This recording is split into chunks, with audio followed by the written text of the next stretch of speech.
Doctor Carlos Pelafox Mora.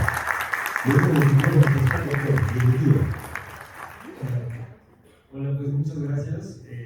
Déjenme decirles que yo estaba de vacaciones, pero la doctora con la que trabajo actualmente aquí dentro del hospital, la doctora Dulce, tuvo a bien hacer pues, este simposio súper importante. Si se dan cuenta, pues este auditorio, no les voy a pedir que levanten las manos, porque yo sé que hoy en día pues como que a veces nos da un poquito de frío con este clima, participar, pero pues ustedes mismas dense cuenta quién aquí es mujer. No les digo levanten la mano las solteras, pero pues vamos a entrar en calor, ¿no? O sea, vamos a empezar. Afortunadamente hoy en día en la genética, y la doctora Shadi, que también es genetista aquí en el hospital, no me deja realmente, un tercio o casi la mitad de los casos que vemos están relacionados con cáncer. Si no es directamente por lo que vemos como cáncer hereditario, es porque las personas y las mujeres funcionan como estos agentes de cambio que buscan a los médicos para que nosotros les resolvamos estas dudas sobre si mi familiar tuvo cáncer o mi vecina tuvo cáncer, aunque yo no haya tenido ninguna relación con esta persona, ¿no? Aunque no sea mi familia, ¿cuál es la probabilidad de que yo como mujer desarrolle cáncer? Y si se dan cuenta, hoy en día que ya tenemos una presidenta, pues ya la mujer está tomando el papel que siempre ha tenido que tomar de trabajar, de tener puestos directivos. Yo sé que lo vemos como el día rosa, el mes rosa, y aquí en el hospital tanto el área rosa, pero es un lugar que siempre tiene que ocupar la mujer. Me decían al principio, antes de exponer, cuáles son mis credenciales, para quienes todavía no me conocen, cómo es que yo me presento, pero déjenme decirles que mi mamá es enfermera. Entonces, pues no voy a hablar solamente de la parte como médico, sino que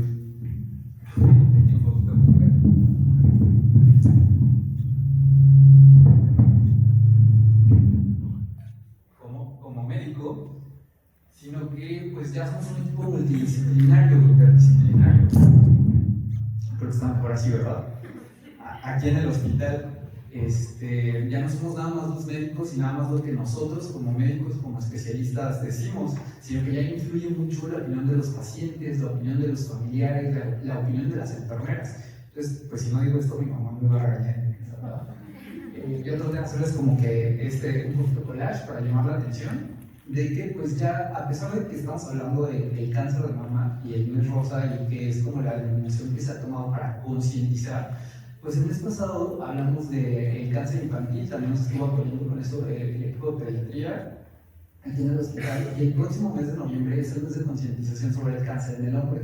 Entonces, hasta la década anterior, o sea, hasta el año todavía de los 2000, la gente veía el cáncer como algo que le tenía miedo, o sea, que no podíamos hablar del cáncer, sobre todo en las casas en México, que llega a ver todavía algunos de estos sesgos, y los pacientes que yo veo aquí en el hospital, aquí en la consulta, todavía me dicen, es que eso no se habla en casa. O sea, sabemos que se enfermó, sabemos que tuvo cáncer, sabemos que tuvo un problema, pero no supimos si fue de la mama, no supimos si fue un cáncer cervicuterino, no supimos si fue algún otro cáncer que puede tener la mujer. Y ustedes no me dejarán mentir, pues así es hoy en día todavía en algunas regiones aquí en Puebla Hidalgo y aquí en Tulancingo. Entonces, obviamente no vamos a tener lo mismo en un hospital del tercer nivel, como el que me informé, como el Subirán, como el Hospital General de México, en Hidalgo, que pues desafortunadamente no tenemos un tercer nivel de atención.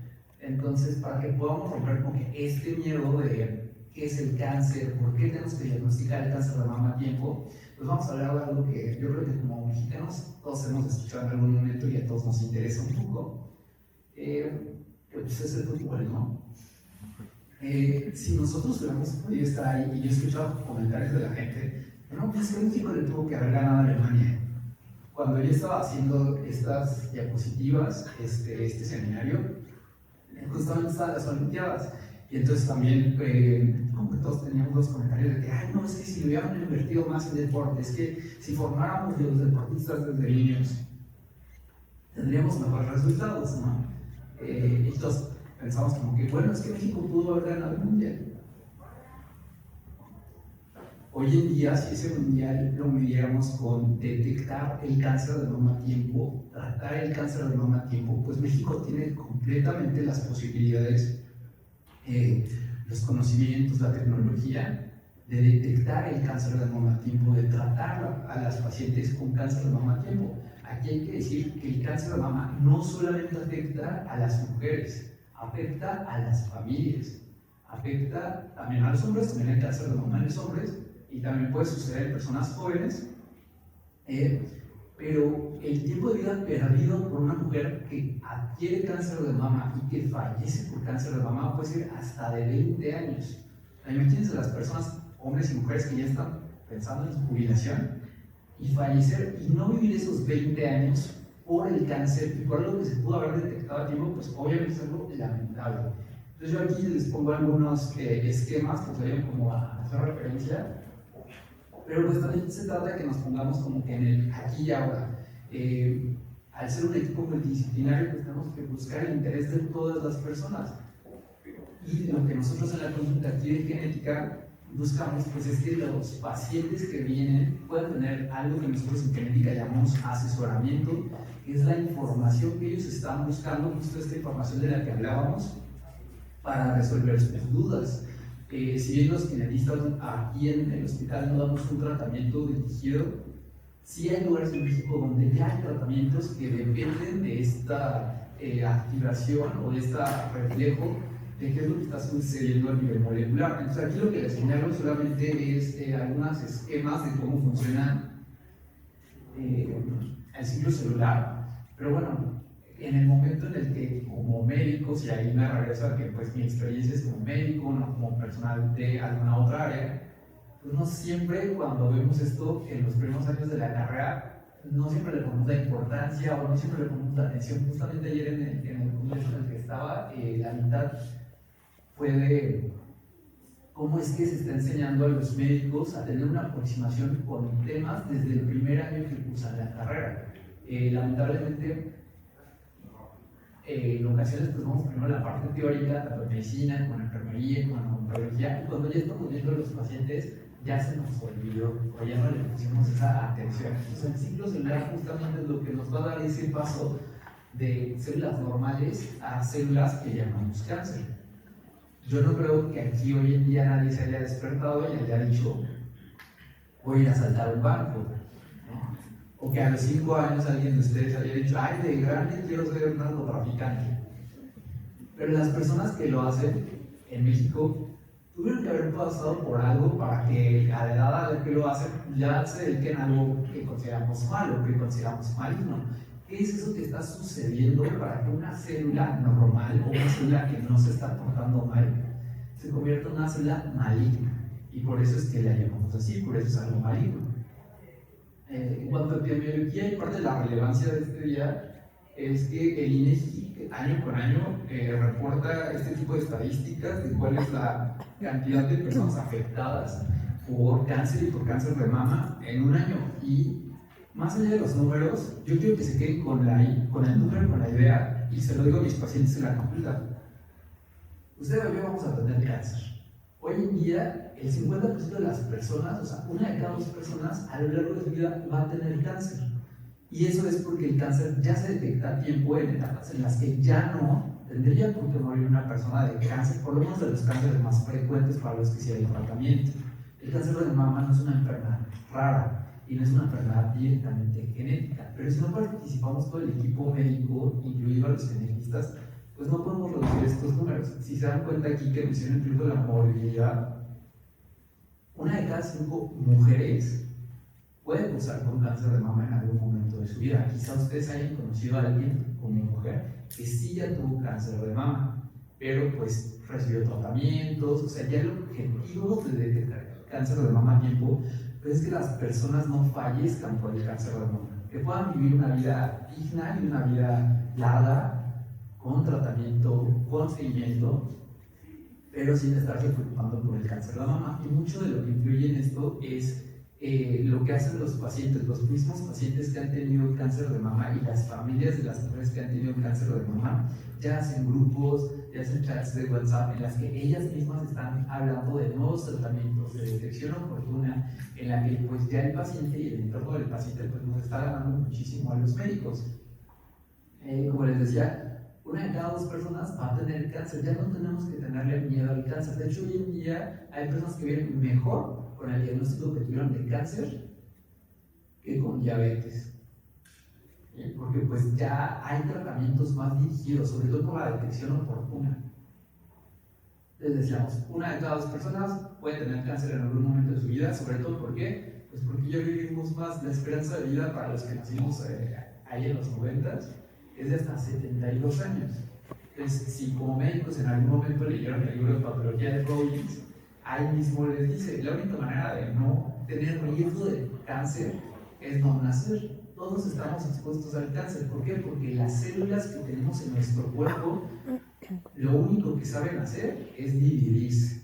Tienen que cumplir sus funciones como células, funciones metabólicas, las células que formarán hueso, formar hueso, las células que estarán en la retina, formar células de la retina, pero todas tienen ese mismo potencial que yo les mostraba en las primeras diapositivas, de convertirse en células cancerígenas. Nosotros tendremos que evaluar cuáles son los factores de riesgo y cuál es ese entorno que va a convertir la célula normal en un narcotraficante. Entonces, pues estos solamente son números de Globocan, que es el registro internacional, y en la guía de práctica clínica de 2017, que ya se ha actualizado, pues sí ya menciona cuál es el papel del médico generalista dentro de la detección y dentro del tratamiento. Por supuesto que se enfoca solamente a los casos que son de alto riesgo y que a ustedes pues les preocuparía más. Pero ¿quién de ustedes al venir aquí al hospital dijo, yo no voy a ir al hospital porque me da miedo chocar en la carretera, o me da miedo que me asalten si salgo de mi casa? Todos vivimos con riesgo, con cualquier riesgo. Riesgo en español es una palabra que sí suena pues de miedo, ¿no? Como que nos va a pasar. Y por eso del cáncer hay familias que no, mejor no hablamos de eso porque tenemos miedo de que suceda. Pero la evaluación del riesgo solamente nos dice si algo es probable o es improbable. Puede ser que algo sea un beneficio o que sea un factor protector, y aún así lo vamos a calcular como un riesgo, ¿sí? Que produce un menor riesgo o que al contrario es un factor protector. Y este es en 2023 la actualización que se tuvo, el Consejo Mexicano de Cáncer de Mama y de Detección del Cáncer de Mama, pues que también ya nos menciona cuál es el papel de la genética. Como les digo, pues no todos aquí hablamos el mismo idioma, quizá quienes somos genetistas, 2 personas aquí, pues sí podemos hablar de qué es un gen, dónde están esos genes, cuándo es que hablamos de una mutación, que en realidad hoy en día ya le hablamos variante. Así como para el COVID, que dicen que hay variantes, bueno, también para la información genética que tenemos en todas las células, pues son variantes. Ya no tratamos de decirles mutaciones, porque a veces las personas pueden entender por mutación una cosa diferente, ¿sí? Que no sea bueno, que no sea malo. Por eso hablo tanto de esto de si algo es maligno. Y ya en genética se pueden hacer muchas cosas que incluso ya están consideradas dentro de estas guías de recomendación. Tenemos por lo menos 3 pruebas muy importantes que se pueden hacer, entre ellas una que se llama MammaPrint, es tomar una muestra de sangre o tomar una muestra del tumor y que esa muestra nos diga qué genes pueden estar alterados que hagan que ese tumor, a pesar de que reciba cirugía, tenga un alto riesgo de convertirse en metástasis. Bueno, esa es otra palabra que también da más miedo, ¿no? Metástasis. Otra de las intervenciones es que ya hay medicamentos dirigidos que ustedes tienen que saber que existen, porque si no van a llegar los pacientes y nos van a decir, es que yo leí en internet que hay un tratamiento dirigido para personas con BRCA1, con BRCA2. A mí me han llevado a mi casa a buscar los pacientes a decirme, es que me dijo el ginecólogo que me tenía que hacer una prueba de BRCA1, una prueba de BRCA2. Doctor, ¿qué es eso? Aquí los regreso a esta parte de cómo es que estamos dando la comunicación. Si ustedes ven los programas que hay actualmente, no solo en el bienestar, sino que a nivel nacional, pues ya mucho lo agrupamos por siglas, ¿no? Y a veces esas siglas ni siquiera sabemos de qué estamos hablando. De hecho, la norma oficial mexicana dice que no usemos abreviaturas, pero justamente porque esta comunicación tiene que ser más clara. Entonces, ¿qué significa BRCA1? Bueno, cuando se descubrió, se le dio el nombre de breast cancer, lamentablemente está en inglés, no se descubrió en español o en México. Y es uno, ¿por qué creen? Porque fue el primero que se descubrió, ¿sí? O sea, aquí no se trata como que que levantemos la mano. Yo sé que por dentro todos están generando muchas dudas. Este es un medicamento que se llama olaparib, que es específico para pacientes con algo que se llama triple negativo, y es algo de lo que vamos a desarrollar en esta presentación cuando pensamos que un cáncer de mama puede ser triple negativo y qué es lo que implica, ¿es bueno o es malo? ¿Cuál es el pronóstico? Pero hoy en día la industria farmacéutica y los hospitales en México y a nivel mundial pues se están enfocando en este tipo de terapias porque los pacientes los buscan, porque las familias los buscan, a pesar de que puedan tener cierto costo. Y algo que no anoté, pero que sí está ya dentro del campo de la genética, es que ya en algunos países se está haciendo una forma de tamizaje de riesgo que es por medio de una puntuación poligénica. Entonces le damos una muestra de sangre, le hacemos una encuesta, nos dice de todo, a qué edad tuvo su menarca, cuántos hijos ha tenido, y con la muestra de sangre y la información genética podemos saber qué tan probable es que desarrolle un cáncer de mama. En ese mismo consenso pues incluyen estos factores de riesgo que si ustedes como personas, personal de salud nos preguntan, bueno, es que esto causa riesgo, ¿qué tanto riesgo causa las tablets, los celulares, pegarse en una mama? El factor de riesgo que ustedes se quieran imaginar, bueno, en medicina, en la medicina basada en evidencia, tratamos de medir esos factores de riesgo, ¿sí? Un ejemplo muy sencillo es las mujeres cuando dicen, bueno, es que hay un eclipse, ¿qué tan probable es que mi embarazo, mi bebé tenga una malformación? Bueno, tendríamos que juntar a todas las mujeres que ya están embarazadas durante un eclipse y de todas esas mujeres evaluar cuáles tienen una malformación en sus bebés, ¿no? Eso es lo que hacemos en genética. Y ya tenemos un manual de asesoramiento desde 2017 de algunas doctoras que se dedican, que también son mujeres, a esta parte de la genética del cáncer. Entonces, cuando todavía está en la residencia, esto avanza a pasos agigantados. Los pacientes que llegan con nosotros, que eran bastantes, se los dividíamos en que hay un cáncer de mama o próstata o de páncreas, de lo que ustedes quieran, que puede ser multifactorial. Multifactorial significa que no sabemos qué lo causa, pero lo causa todo, ¿sí? No sabemos si es la edad, no sabemos si es el sexo, no sabemos si es que tomó alcohol, que fumó, lo que sea. En realidad es que todos esos factores se van sumando y hasta cierto punto sí podemos predecir qué tan importante es cada uno de esos factores de riesgo y darle como un porcentaje de riesgo. Pero el cáncer, aunque sea hereditario y aunque sea explícitamente por uno de estos genes de predisposición BRCA1 o BRCA2, sigue siendo multifactorial. ¿Por qué? Porque una mujer que tenga BRCA1 con una mutación o BRCA2 con una mutación, una variante patogénica, no todas les dan cáncer. Solamente tenemos una predicción de riesgo de hasta el 65%, pero a lo largo de toda su vida. No significa que a los 40 años a fuerzas le va a dar cáncer de mama. Puede ser que le da a los 85 años, que es lo más que tenemos medido hasta el momento. Y ese riesgo es hasta del 65%. Eso significa que hay un 35% de personas y de mujeres con cáncer de mama por BRCA1, más bien que no les da cáncer de mama. ¿Sí? Entonces ahí entran los otros riesgos. Que en México, ¿quién tiene familiares con diabetes?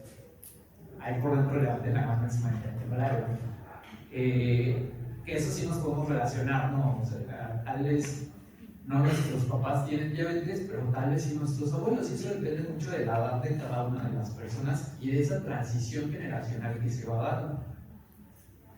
Y estos son los criterios que utilizamos para elegir qué pacientes sean candidatos a poderlos someter a una prueba genética.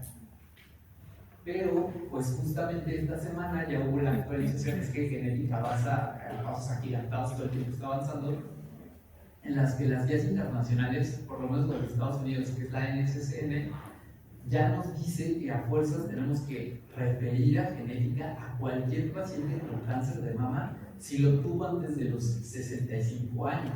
Antes decíamos que una paciente con cáncer de mama joven lo tenía antes de los 40 años, o sea, éramos muy extremistas. Si había tenido cáncer de mama antes de los 40 años, entonces tal vez pensábamos que era genético. Cuando yo hice la residencia ya morimos a 50 años. Este mes, esta semana, ese número ya cambió a 65 años. Entonces, prácticamente todas las mujeres que se diagnostiquen con cáncer de mama se tendrían que referir a genética porque tenemos que evaluar si hubo otros familiares que hayan tenido cáncer de mama, si hubo otros factores que no sean los ya conocidos que pudieran desembocar en este cáncer de mama. Y las personas con las que yo estuve ahí en nutrición en el hospital, pues justamente se dedicaban a esta parte del cáncer hereditario genético. Entonces, no es que en México no se esté haciendo, es que con los programas actuales ya de esta administración, ya lo que queremos es democratizar ese acceso. La ley no nos obliga a que la medicina sea gratis en México. Si el artículo constitucional que habla de esto nos recomienda que haya un acceso a la salud para todas las personas. Sí, pero ese acceso pues, se va a dar de una forma diferente para cada persona dependiendo de los medios en los que se desenvuelve. Entonces, justamente en esta tesis, que no fue mía, señalan esta región entre Puebla y Hidalgo con un alto índice de esos pacientes que tuvieron este gen de BRCA1, BRCA2 con una mutación. ¿Y dónde está esa región? Pues entre Puebla y Hidalgo. ¿Y dónde está el antiguo? Entre Puebla e Hidalgo. Hidalgo, pero entre Puebla. Entonces, aunque esto pueda parecer algo muy avanzado, es algo que ya se está haciendo en este hospital, que ya tenemos familias identificadas que efectivamente tienen BRCA1, BRCA2 y que pues ya se ajustan estas recomendaciones ya actuales de 2024 que todos los pacientes los tendríamos que ver de esta manera, que el cáncer es algo directamente genético. Aunque no sea algo hereditario, sí van a ser mecanismos genéticos los que lo explican de por qué se dan. Y los pacientes van a llegar con ese tipo de dudas. Entonces, el modelo, si es que ya nos han hecho ver esto y este tipo de cursos, pues está muy bien pensado, pero eso que lo podamos implementar y todos entremos en eso, pues, ¿qué es lo que nos va a llevar? Pues la pasión de todos nosotros que tengamos por esto, ¿no? O sea, que no lo veamos nada más como que con ese orgullo de que nosotros somos el Hospital General del Tulancingo y actualmente estamos bajo esta administración y solamente por eso nos vamos a enfocar en cáncer de mama, ¿no? Como les decía al principio, o sea, tiene que ser como al fútbol, todos tenemos que estar pensando en eso o algo que a ustedes les apasione. Obviamente a mí me apasiona mucho este tema, pero pues a ustedes les gusta algo diferente, la religión, tienen algún otro hobby. El cáncer y el cáncer de mama está en todas partes, ¿sí? Entonces ese grupo multidisciplinario tiene que ajustarse a que todos estemos pensando en eso, que ya no sea, como nos decían antes, que quienes trabajan en primer nivel de atención, no sé quiénes aquí trabajan en primer nivel de atención, ¿cómo nada resolver el 95% de los casos y que yo espere que además de atender una gripa, que además de atender una mujer embarazada, piensen en el cáncer de mama y que piensen en el cáncer de mama hereditario? O sea, por supuesto que no les va a dar tiempo de una consulta. La consulta de genética tarda 2 horas aproximadamente, porque yo les tengo que preguntar de los familiares que ustedes tienen todos estos antecedentes. Y si alguno de sus familiares tuvo cáncer, el cáncer que haya sido, también les tengo que preguntar todos sus antecedentes que seguramente en la familia no se acuerdan, ¿sí? Entonces, pues no tenemos que cambiar este esquema. Definitivamente a mí me lo han dicho médicos en primer nivel de atención, doctores, que aparte aquí que veamos VPH y yo de eso ya no me acuerdo y yo eso ya no sé. Bueno, pues lo único que nos queda es verlo en un segundo nivel de atención. Ahí ya nosotros tenemos que resolver. No sé cómo lo hagan en el fútbol, pero creo que es como ponerse la camiseta o sacar el juego adelante, porque si no lo está haciendo el primer nivel de atención, pues lo tenemos que hacer como segundo nivel de atención, porque somos un hospital que tiene especialistas. Y yo como genetista no voy a decir, ay, a mí no me toca si no es hereditario, ¿no? O sea, tú mándame al paciente y ya yo me encargaré de ver si es un cáncer de mama que llamamos esporádico multifactorial o es un cáncer de mama que efectivamente tiene un factor hereditario. Hoy en día el factor más importante para que una mujer desarrolle cáncer de mama es el antecedente familiar. Y esto se ajusta a que antes el modelo de atención a la salud estaba pensado para enfermedades que son transmisibles, no para enfermedades que son crónicas. Todo lo que habíamos estudiado antes del año 2000 pues estaba basado en si hay un agente que me puede afectar, si hay algo que me pueda contagiar y hacer que se desarrolle la enfermedad.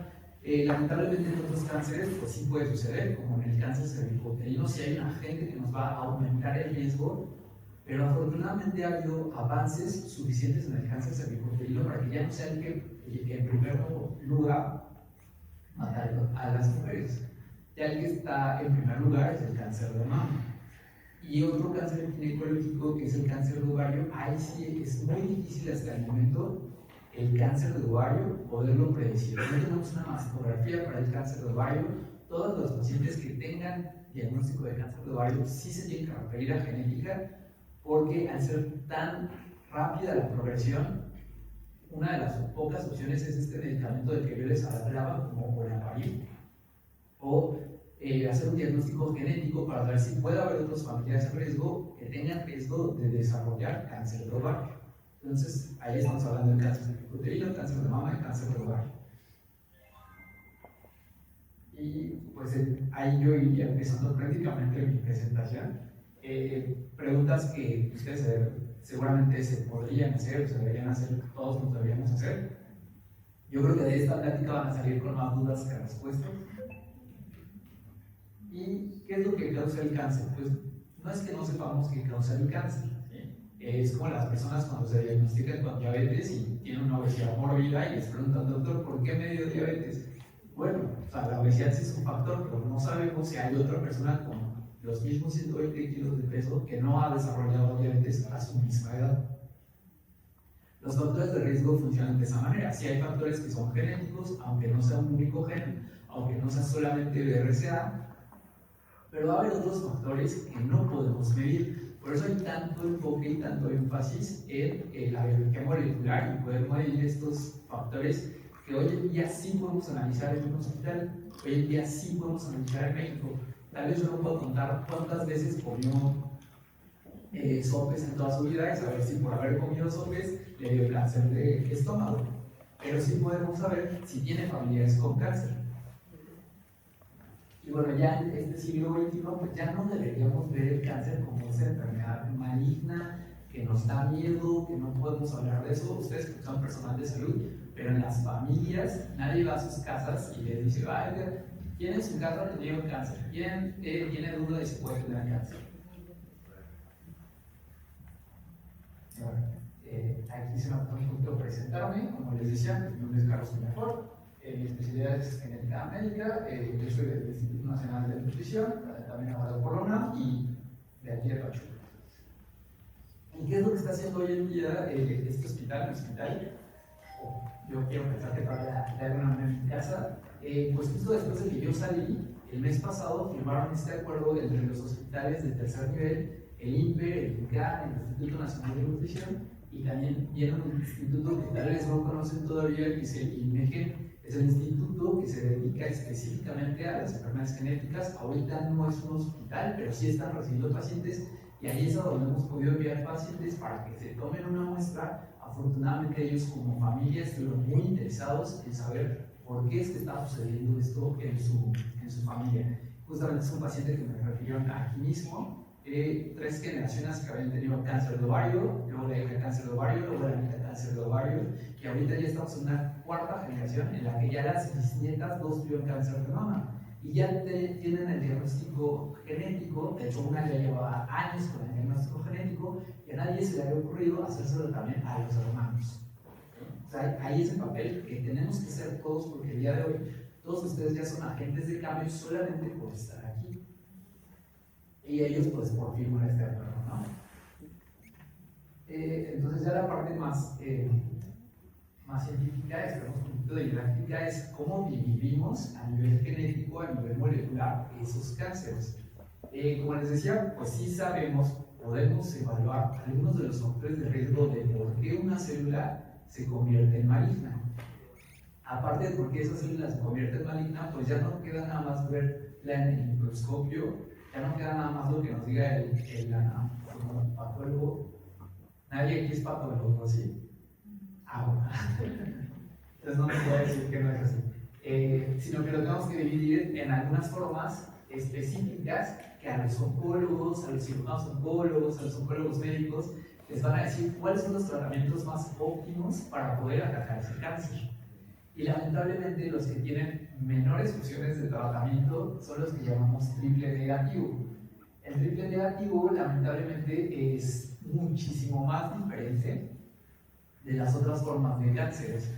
Se llama triple negativo porque es más difícil tratarlo porque es negativo a receptores de estrógeno, es negativo a receptores de progesterona y es negativo a algo que se llama HER2.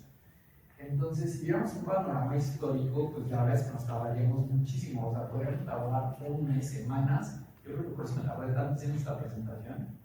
Si solamente hablamos del cáncer en general y por qué es que se llama cáncer. Pero bueno, a mí se me ocurrió profesor por eso.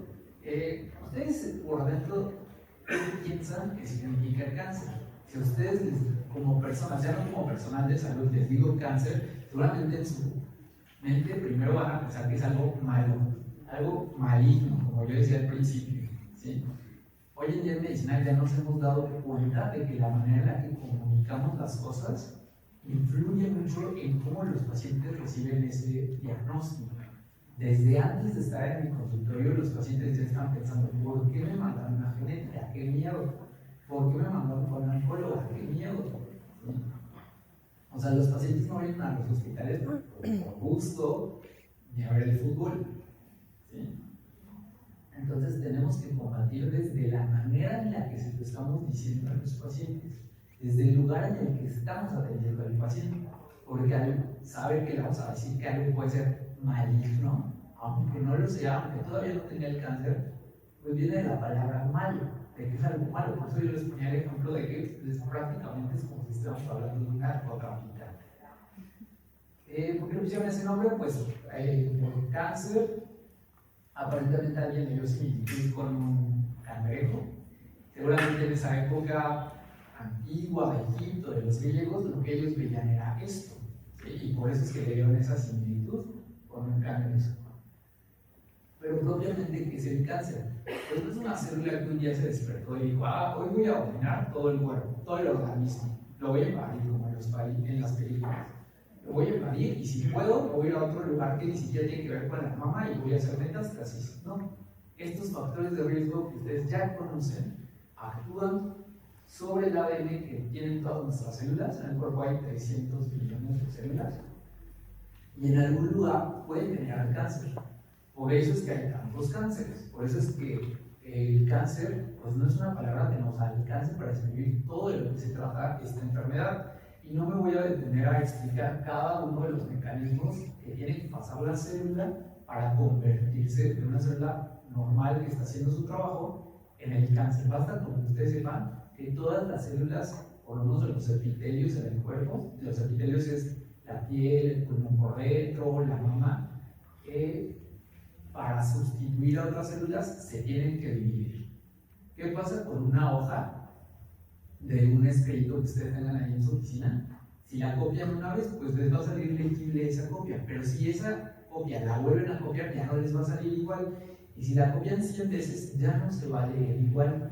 Entonces, justamente la información genética que hay en las células, después de cierto tiempo, ya no se lee igual, ya no tiene las mismas características del instructivo genético que leemos por dentro, porque ya se copió muchas veces.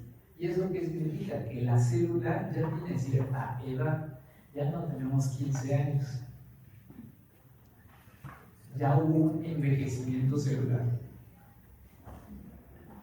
Entonces, pues esto es algo de lo que es el término cáncer. Como les decía, pues no es suficiente para describir lo que hoy en día abarca todo el cáncer. Sí resulta de combinaciones genéticas escalonadas. Pues ya he recibido yo el comentario después de que terminé la especialidad y aquí algo como el que, pues ¿qué va a saber un genetista de cáncer? ¿Sí? ¿O por qué va a hablar un genetista de cáncer? ¿A mí de qué me sirve tener un genetista en mi hospital? Pues esta es una enfermedad directamente genética, o sea, lo que le está pasando a la célula es algo genético, y si no buscamos la manera de explicárselo a los pacientes y al resto del personal de salud, con bolitas y palitos, con manzanitas, pues jamás vamos a poder llegar a estos tratamientos tan innovadores. Y sobre todo, pues que no tengamos miedo de hablar de esto. Pues como les decía, normalmente se divide en dos formas, el ovular y el ductar. Hay una que es mucho más frecuente. El 90% son ovulares y el 10% son de origen ductal. ¿Okay? Pero pues tenemos que ver ya el cáncer como algo global. O sea, no tenemos una licenciatura en la que podamos entrar, lamentablemente, y hacer licenciatura en enfermería oncológica o oncología en primer nivel de atención. O sea, esto lamentablemente está en un tercer nivel de atención, en un segundo nivel de atención afortunadamente, pero lo tenemos que llegar al primer nivel de atención. De hecho, tendríamos que pensar en un nivel cero, en el que las personas en su casa están pensando, bueno, no voy a fumar o voy a disminuir la cantidad de cigarrillo porque no quiero tener cáncer. Ya no por la enfermedad cardiovascular, por algunas otras complicaciones, pero por lo menos porque no quiero tener cáncer. Y por muchísimo tiempo, o sea, 20 siglos de la historia humana, esto estuvo hecho por los cirujanos. Imagínense, o sea, lo único que podían hacer era quitar el cáncer. Lo único que supimos hacer por mucho tiempo y que supieron hacer los cirujanos es extraer el cáncer.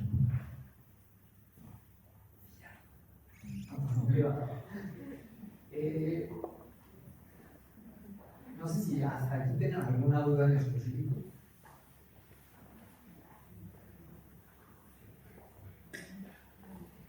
Si quieren, se las puedo pasar también. Y pues nada más déjenme ver si hay como alguna reflexión en particular. Vamos a... Aquí en Estados Unidos, y es lo único que voy a decir, Estados Unidos que está pegado a México, mucho de lo que se hizo a partir de los 70s fue porque justo una de las primeras damas tuvo cáncer de mama. Y así es como también sucede en México, hasta que al hijo de un gobernador o hasta que la esposa de un presidente no le da la enfermedad, pues no pensamos en eso, ¿sí? Entonces, mi único mensaje es que no vean el cáncer de mama solamente como un día en octubre, solamente como un color el día rosa, sino que es algo en lo que tenemos que pensar todos los días, ¿sí? Ahora sí les pediría que levanten la mano. ¿Quién después de esto va a pensar de esta manera en el cáncer de mama? Como algo que tenemos que ver todos los días.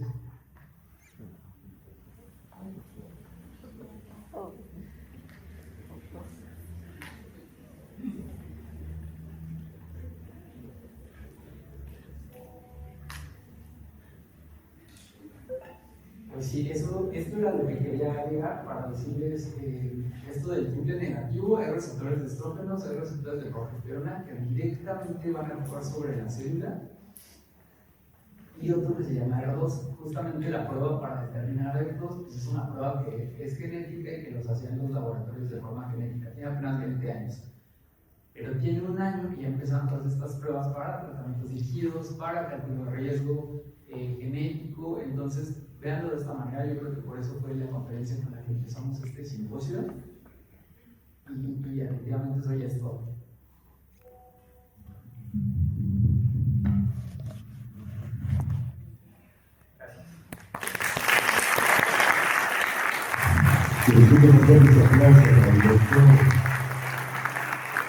Carlos de la Zamora, que nos compartió esta temática de bases genéticas fisiológicas del cáncer de mama. Gracias, doctor, por su excelente participación. Recibo un conocimiento por parte del Hospital General Tunancingo por esta participación en este primer simposio de cáncer de mama.